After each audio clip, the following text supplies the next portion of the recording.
Pieaug spriedze starp Turciju, Izraēlu un Sīriju, jo Izraēla ir apstiprinājusi, ka uzbrukusi Sīrijas gaisa bāzei saistībā ar Turcijas karaspēku izvietošanu.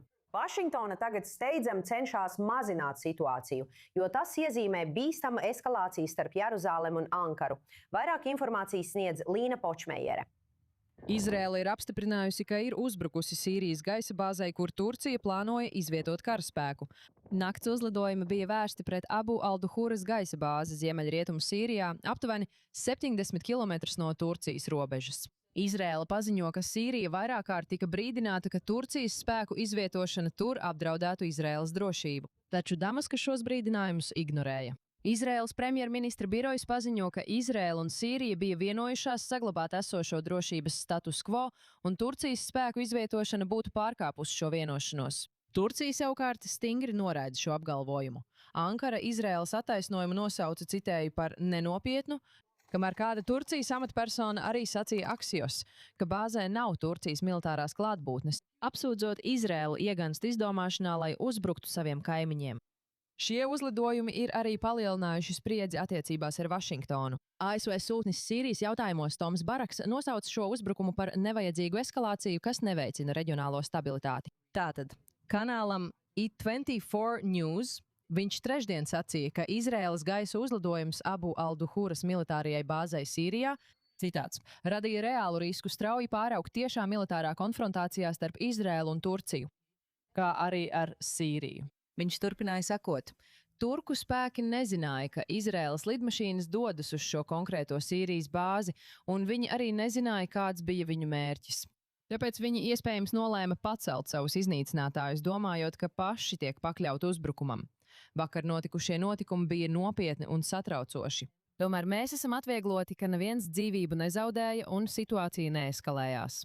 Baraks saka, ka ASV tagad strādā pie formāla deeskalācijas mehānisma izveides starp Izraēlu, Sīriju un Turciju, lai novērstu šādu incidentu eskalāciju. Gaisa bāze kopš 2013. gada vairs nav izmantota kā militārais lidlauks, un Sīrijas pilsoņu kara laikā vairāk kārt nonāca citu spēku kontrolē. Sīrijas valsts mēdīji ziņoja, ka Izraēla veikusi 8 triecienus pa skrejceļu un noliktava ēkām.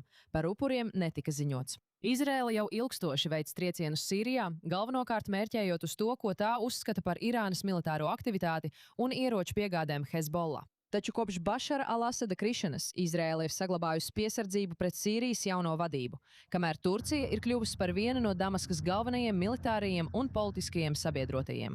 Vašingtonai šobrīd galvenās bažas ir novērst, lai Izraēla, Turcija un Sīrija nejauši neiegrimtu plašākā konfrontācijā. Baraks saka, ka ASV jau tagad veicina informācijas apmaiņu starp pusēm, taču ir nepieciešama spēcīgāka sistēma. Viņa vēstījums. Sarunāties ir daudz lētāk nekā sazināties ar gaisa triecieniem. Labi, tagad mums pievienojas ārštata žurnāliste no Turcijas Laura Velsa. Paldies, ka esat šeit! Tātad acīm redzam, šeit ir liels notikums. Es pieņemu, ka cilvēki par to arī runā. Turcijā no Turcijas mēdīju un Turcijas puses skatpunkta, ko viņi saka par notikušo? Vispārīgi runājot, Turcija uzskata, ka Izraēla meklē konfliktu un ka viņi vēlas paplašināt savu klātbūtni tagad demilitarizētajā zonā Sīrijas dienvidos. Un viņi domā, ka tas nebija izraisīts ne ar ko. Ja paskatās uz 2025. gada augustu, Sīrija un Turcija bija parakstījušas drošības vienošanos, kurā Turcija palīdz apmācīt un apbruņot Sīrijas armiju. Netanjahu, kurš pa to laiku teica, ka Sīrija izjauc status quo. Un saskaņā ar to 2025. gada augusta drošības vienošanos, ka šķiet tur nebija nekā īpaši jauna. Saskaņā ar arābu ziņojumiem, pirmdien Abu al-Duhur gaisa spēku bāzē bija Turcijas delegācija, un viņi bija apsprieduši iespēju varbūt atjaunot vienu no skrejceļiem.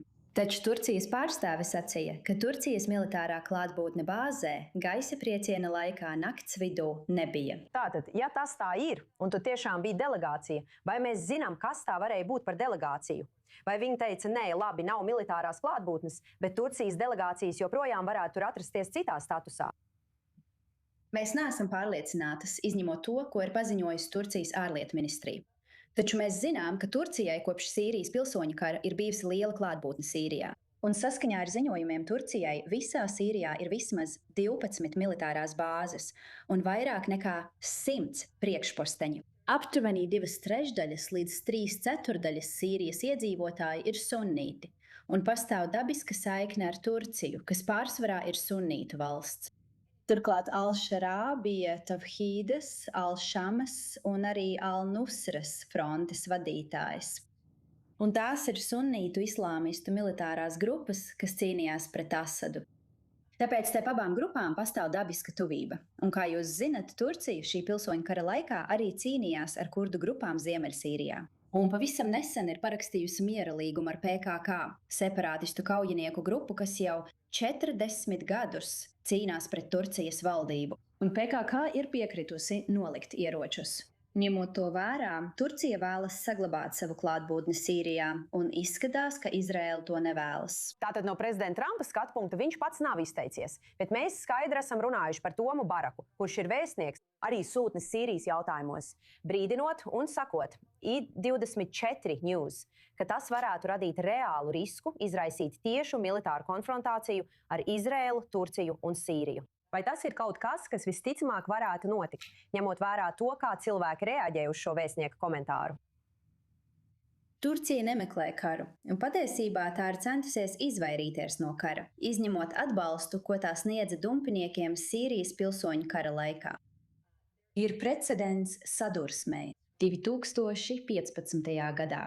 Krieva lidmašīna iekļuva Turcijas gaisa telpā, lai gan Krievi apgalvo, ka tas nekad nav noticis, un viņi to notrieca, kas tajā laikā izraisīja lielu diplomātisko krīzi starp Turciju un Sīriju. Vēlāk viņi, kā zināms, attiecības salaboja, bet tajā laikā tā bija liela krīze.